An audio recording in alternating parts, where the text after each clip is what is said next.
เฮลโลสบายดีเพื่อนๆมื้อนี้ตุพุดอยู่ที่นครหลวงพระบางเนาะซึ่งเป็นในมือที่เฮ็ดรีดบีทพิกอัพเนาะซึ่งเป็นบรรดานักเรียนที่ร่วมลงงานแข่งขันเวียดเชลมาราธอน2024ซึ่งในซีรีส์ของหลวงพระบางซึ่งเป็นสนามแรกที่เป็นงานที่ทางเวียดเชลเป็นคนสปอนเซอร์จัดงานนี้ขึ้นมาเนาะโดยจะจัดอยู่เวียนกันไปในซีรีส์นี้จะจัดเวียนกันไปอยู่3ประเทศนั่นก็คือประเทศลาวก็คือจะแข่งขันในวันที่3เดือน11 2024สนามต่อไปจะอยู่ที่กัมพูชีเนาะแล้วก็สนามสุดท้ายจะเป็นอยู่ฮานอยเนาะซึ่งจะเป็นงานมาราธอนเต็มรูปแบบแล้วก็จะมีรางวัลพิเศษก็คือมีรางวัลสะสมพิเศษเป็นเฉพาะ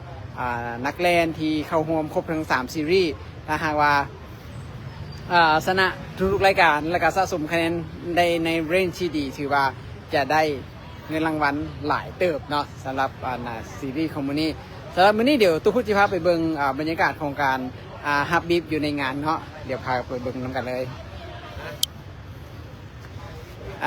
บริเวณจุดฮับบีฟแมนอยู่ที่ตลาดแรงเนาะตลาดแรงของหลวงพระบางใกล้ๆกับส่วนหัวของตลาดมืดอะไรเนาะ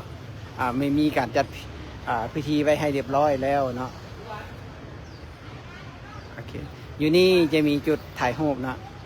มีจุดถ่ายรูปวันนี้มีซูเปอร์สตาร์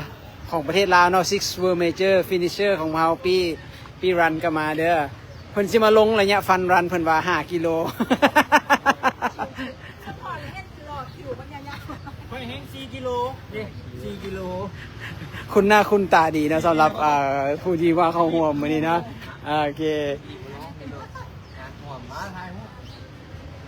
นะ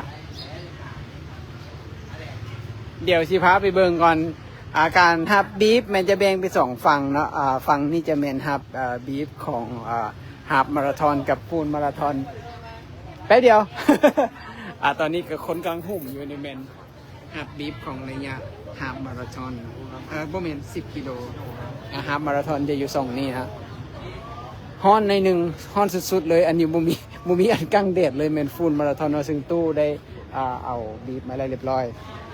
แล้วบริเวณด้านนี้อีกฝั่งหนึ่งก็จะเป็นในส่วนของจะเป็นจุด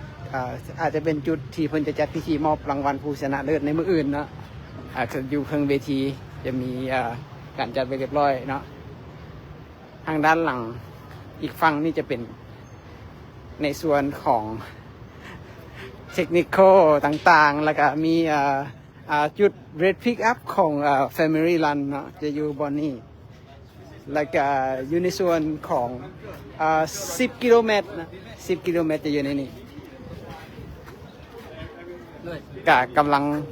คึกคืนนะเพราะว่าเป็นมือแรกที่ให้หับ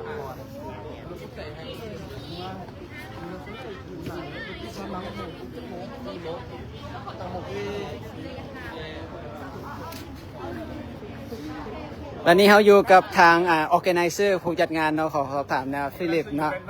organizer จากเวียดนามเนาะนี่นะ Vietnam Athletic Federation Mr. Quack Race Director อันนี้ The Race Director เนี่ยคันผู้ใดบอกว่าเฮ็ดเส้นทางบ่ดีแม่นตมติ 2-3 คนนี่เด้อรวมทั้งผู้นี้นำ Okay what would you like to send the message to all the runners for tomorrow Looking forward to your participation. This is the first international full marathon in Laos, not just in Luang Prabang. So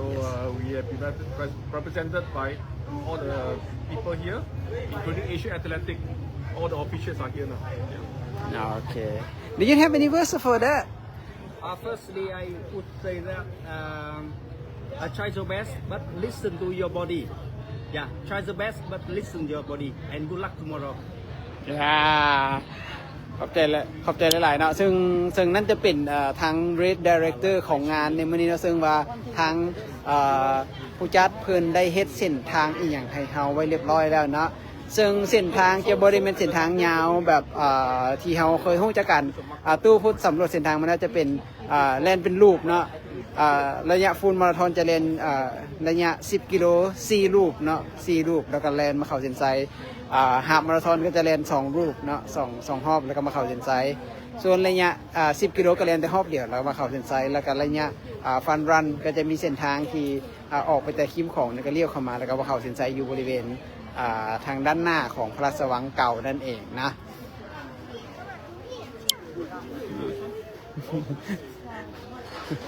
มาดำหาเด้อเพิ่นเป็นเจ้าภาพเจ้าการได้อยู่ในนี้เด้อ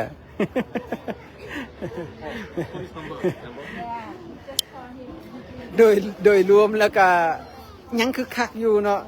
ถึงแม้นว่าในส่วนของงานที่จัดอยู่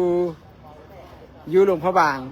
งานนี้เป็นอาทิตย์ที่3แล้วเป็น3อาทิตย์ติดต่อกันแล้วซึ่งว่างานทำอิฐในอาทิตย์ก่อนนั้นก็จะเป็นงานของ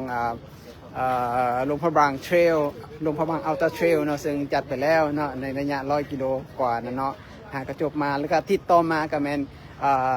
แลนเพื่อเด็กน้อยเนาะ Run for Children เนาะหลวงพระบางฮับมาราธอนอาทิตย์แล้วและต่ออาทิตย์นี้อาทิตย์ที่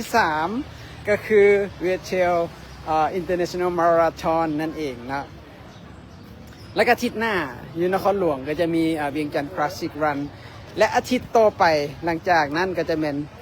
ปากซีฮาฟมาราธอน เมื่อยต่าง เมื่อยต่างนักเรียนเด้อ เนาะโอเคเนาะนี่ออร์แกไนเซอร์คนนี้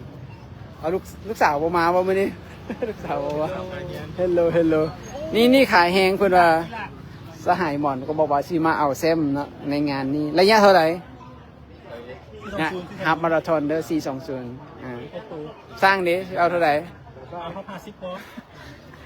ตุกครีนเฮาต้องขึ้นโพเดียมให้ได้เด้อเจ้าเด้อป่วยก็แบบฟูได้ฮาฟปอยกับฟูพร้อมกันฮาฟไปพร้อมกันเอาบอกว่านิดนึงรู้ว่า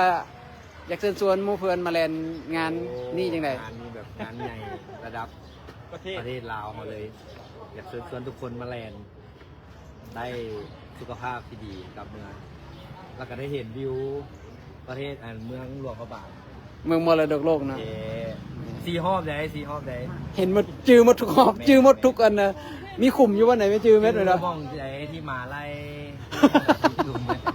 ก็ยอมาเด้อโอเคเนาะซึ่งอันนี้เป็นบรรยากาศโดยรวมของ